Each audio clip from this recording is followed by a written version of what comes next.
Welcome to Douglas Wilson's The Plodcast. Before we jump in, I wanted to alert Amazon Prime members that out now, exclusively on Amazon Prime Video, Douglas Wilson's Man Rampant. Join Doug and his guests as they have uncompromising conversations about Christianity, leadership, and masculinity. These topics are sure to get you in trouble, and they might even change your life. Sacred cows beware. Most importantly, if you do take the time to watch and you enjoy those, we would really ask that you rate and review them right there on Amazon Prime. All of the great reviews mean a lot to us. And without further ado, the Plodcast.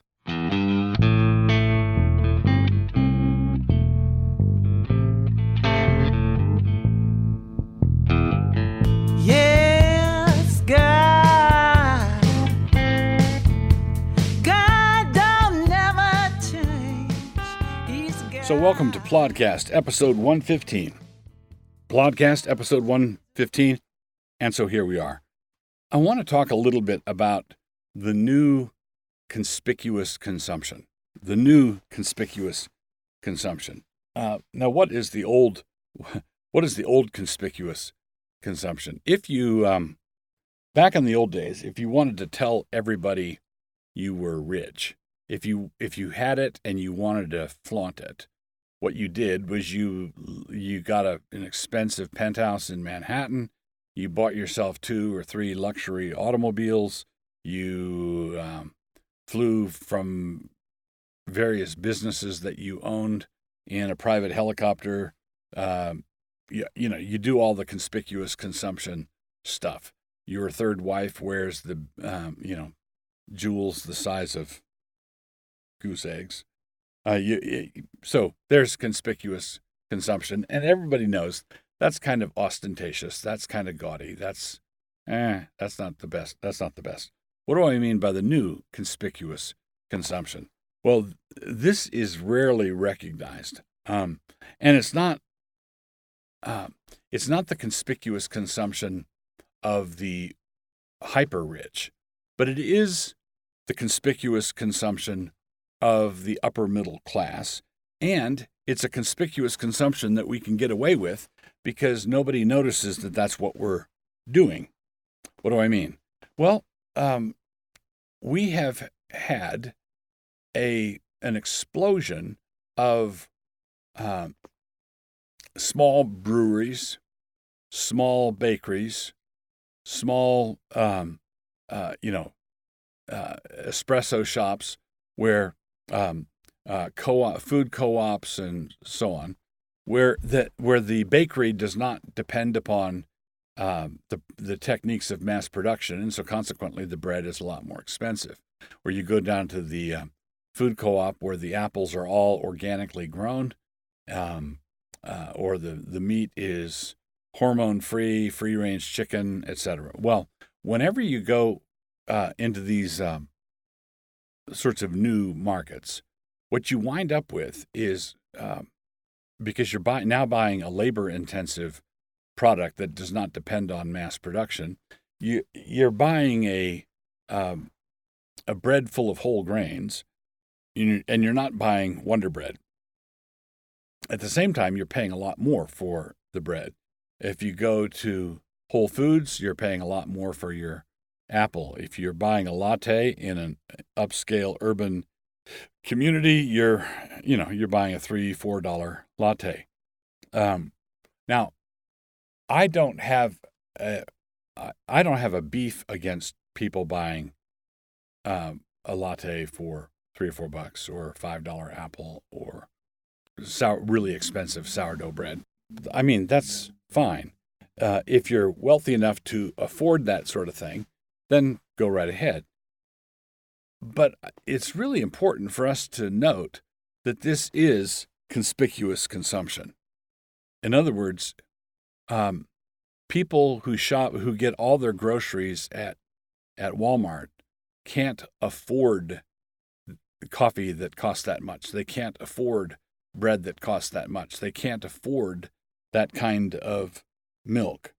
And the people who are exuding virtue as they make their purchases, they They're just being rich. They're being rich people. And the fact that they're rich hippies doesn't keep them from being rich people.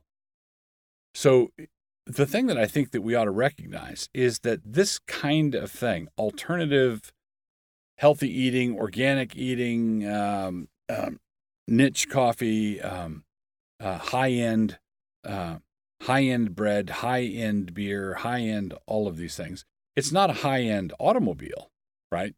And it's not with gold-plated hubcaps. It's not that kind of conspicuous consumption, but it is conspicuous, and people do telegraph virtue, their own virtue, by means of shopping in these places and purchasing these sorts of items.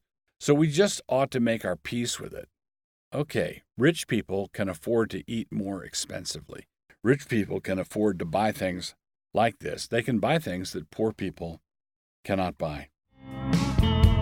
Oh, where the will be God. Podcast episode 115, Ara Theology. One of the words that's used for cursing in Scripture is Ara, A-R-A. We find this one use in Romans 3:14, and we can determine the character of this sin by the company it keeps. So if we read Romans 3:13 through 15, this is what it says. Their throat is an open sepulchre. With their tongues they have used deceit. The poison of asps is under their lips, whose mouth is full of cursing and bitterness. Their feet are swift to shed blood. So there it is. Whose mouth is full of cursing. The word cursing there is Ara. There it is. There's our word Ara. This kind of cursing is vile. Rottenness fills the throat. Their throat is an open sepulchre. In other words, it's a throat full of dead bodies. Rottenness fills the throat. Their tongues are lying tongues, and their lips are poisonous. In addition to the cursing, their mouths are full of bitterness.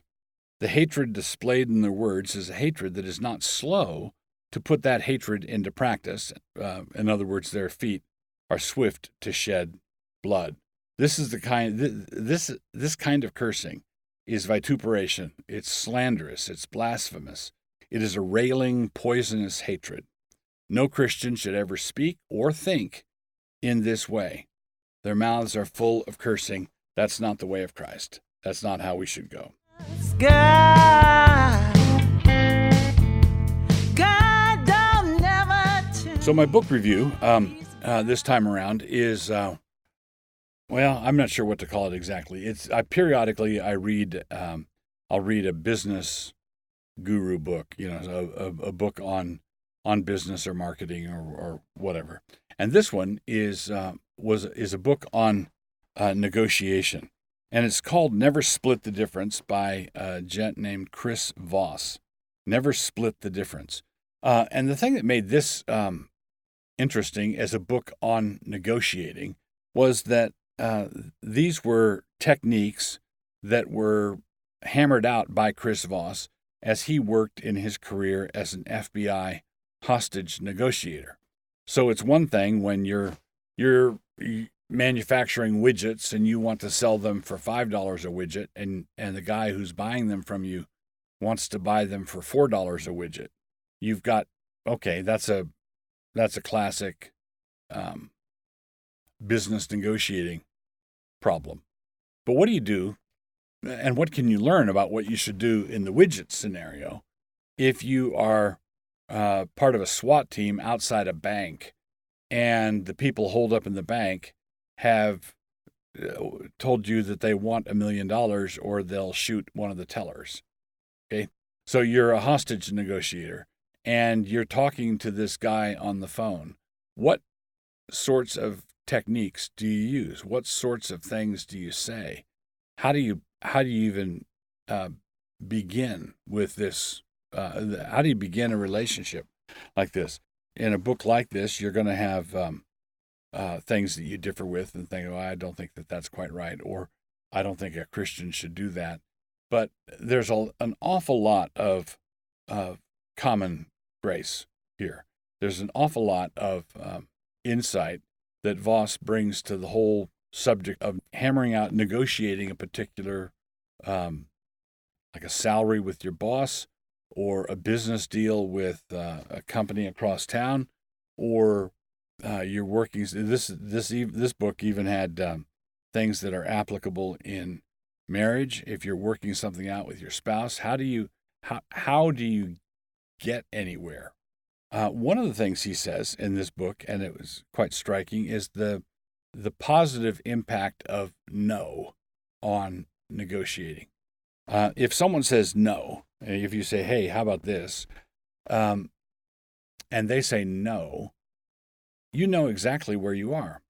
If you offer something and they say yes, what Voss points out in business, frequently, if someone says yes, you don't really know where you are. Sometimes people say yes. Frequently, people say yes in order to get off the phone with you. You let's say you're doing a cold call, and they'll say yes as a nice little exit ramp for getting away from you.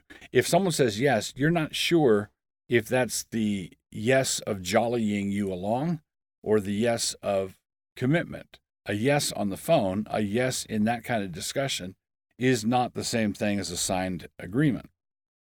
So what Voss does, he tells a bunch of war stories in this book, and not all of them are roaring successes. He talks about the times when the hostage negotiation went wrong, and what went wrong and why it went wrong.